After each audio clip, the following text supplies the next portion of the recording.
ഇനി പ്രവാസ ലോകത്തെ വാർത്തകൾ. ഇസ്രയേൽ ഇറാൻ യുദ്ധ സാഹചര്യം കനത്തതോടെ ഇറാനിലേക്കുള്ള യാത്രകൾ ഒഴിവാക്കണമെന്ന് ടെഹ്റാനിലെ ഇന്ത്യൻ എംബസി. ഇറാനിലുള്ള ഇന്ത്യൻ പൗരന്മാർ എത്രയും വേഗം രാജ്യം വിടണമെന്നും അതീവ ജാഗ്രത പാലിക്കണമെന്നുമാണ് നിർദ്ദേശം. നിലവിൽ ഇറാനിലുള്ള ഇന്ത്യൻ പൗരന്മാരോട് ലഭ്യമായ യാത്രാമാർഗങ്ങൾ ഉപയോഗിച്ച് എത്രയും വേഗം രാജ്യവിടാനും എംബസി ആവശ്യപ്പെട്ടു. എക്സിലൂടെയാണ് എംബസി കടുത്ത ജാഗ്രതാ നിർദ്ദേശം നൽകിയത്. ഇറാനിലെ തെക്കുപടിഞ്ഞാറൻ മേഖലയിലെ മക്ഷഹറിലെ പെട്രോകെമിക്കൽ സമുച്ചയത്തിനു നേരെ ഇസ്രയേൽ വ്യോമസേന ശക്തമായ ആക്രമണം നടത്തിയതിന് പിന്നാലെയാണ് ജാഗ്രതാ നിർദ്ദേശം പുറപ്പെടുവിച്ചത്. കൂടുതൽ ആക്രമണങ്ങളിൽ നിന്ന് പിന്മാറണമെന്ന് American president Donald Trump Israel പ്രധാനമന്ത്രി ബെഞ്ചമിൻ നെതന്യാഹുവിനോട് ആവശ്യപ്പെട്ടിരുന്നു. എന്നാൽ അത് അവഗണിച്ച് മധ്യപടിഞ്ഞാറൻ ഇറാനിലെ സൈനിക താവളങ്ങൾക്ക് നേരെയടക്കം ഇസ്രയേൽ വ്യോമാക്രമണം നടത്തുകയായിരുന്നു. ഈ സാഹചര്യത്തിൽ ഇറാനിൽ തുടരുന്ന ഇന്ത്യൻ പൗരന്മാർ അതീവ ജാഗ്രത പാലിക്കണമെന്നും സുരക്ഷാ നിർദ്ദേശങ്ങൾ കർശനമായി പിന്തുടരണമെന്നും എംബസി വ്യക്തമാക്കി. News desk MyFin TV. സൗദിയുടെ പുതിയ ദേശീയ വിമാന കമ്പനിയായ റിയാദ് എയർ സർവീസ് ജൂൺ 10 മുതൽ ആരംഭിക്കും. ആദ്യ സർവീസ് ലണ്ടനിലേക്കാണ്. റിയാദ് എയറിന്റെ ആദ്യ സർവീസ് ജൂൺ 10 ലണ്ടനിലേക്കാണ്. ജൂലൈ 1 സർവീസ് ആരംഭിക്കാനാണ് ആദ്യം നിശ്ചയിച്ചിരുന്നത്. കേരളത്തിൽ നിന്ന് യൂറോപ്പിലേക്കും തിരിച്ചും യാത്ര ചെയ്യുന്ന പ്രവാസികൾക്ക് റിയാദ് വഴി എളുപ്പത്തിൽ കണക്റ്റിംഗ് ഫ്ലൈറ്റുകൾ ലഭ്യമാകും. വരും ദിവസങ്ങളിൽ ഇന്ത്യയിലേക്കും സർവീസുകൾ ഉണ്ടാകും. അത്യാധുനിക ബോയിംഗ് 787-9 ഡ്രീംലൈനർ വിമാനങ്ങൾ ഔദ്യോഗികമായി പുറത്തിറക്കിക്കൊണ്ടാണ് റിയാദ് എയർ ഈ ചരിത്ര പ്രഖ്യാപനം നടത്തിയത്. ലണ്ടൻ സർവീസിന് പുറമെ പ്രാദേശിക അന്തർദേശീയ തലങ്ങളിലെ 5 പുതിയ പ്രമുഖ നഗരങ്ങളിലേക്ക് കൂടി റിയാദ് എയർ സർവീസുകൾ പ്രഖ്യാപിക്കുകയും ടിക്കറ്റ് വിതരണം ആരംഭിക്കുകയും ചെയ്തിട്ടുണ്ട്. Jeddah, Dubai, Cairo, Madrid, Manchester എന്നിവയാണ് പുതുതായി പ്രഖ്യാപിച്ച റൂട്ടുകൾ. ഘട്ടങ്ങളായാണ് ഈ സർവീസുകൾ ആരംഭിക്കുന്നത്. ജൂൺ 14 ജിദ്ദയിലേക്കുള്ള ആഭ്യന്തര സർവീസോടെയാണ് ഇതിന് തുടക്കമാവുക.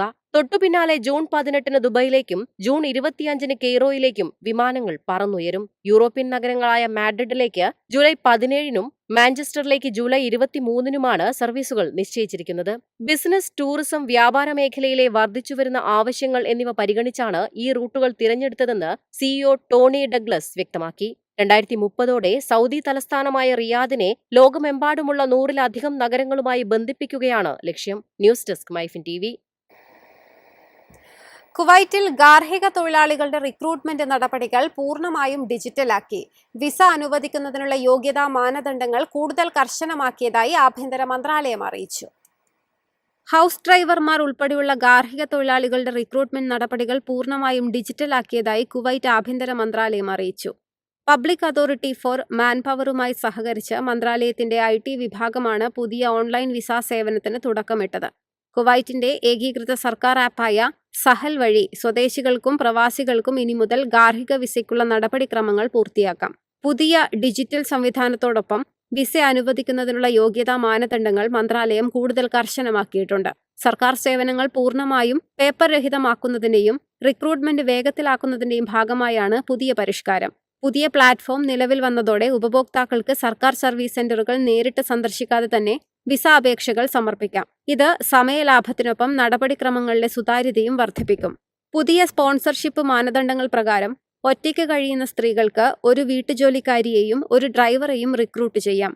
കുട്ടികളുള്ള സ്ത്രീകൾക്കും ഓരോ വീട്ടുജോലിക്കാരിയെയും ഒരു ഡ്രൈവറെയും റിക്രൂട്ട് ചെയ്യാം. ഇവർ വിവാഹിതരോ വിവാഹമോചിതരോ വിധവകളോ ആണോ എന്നതുകൊണ്ട് നിയമത്തിൽ മാറ്റമുണ്ടാകുന്നില്ല.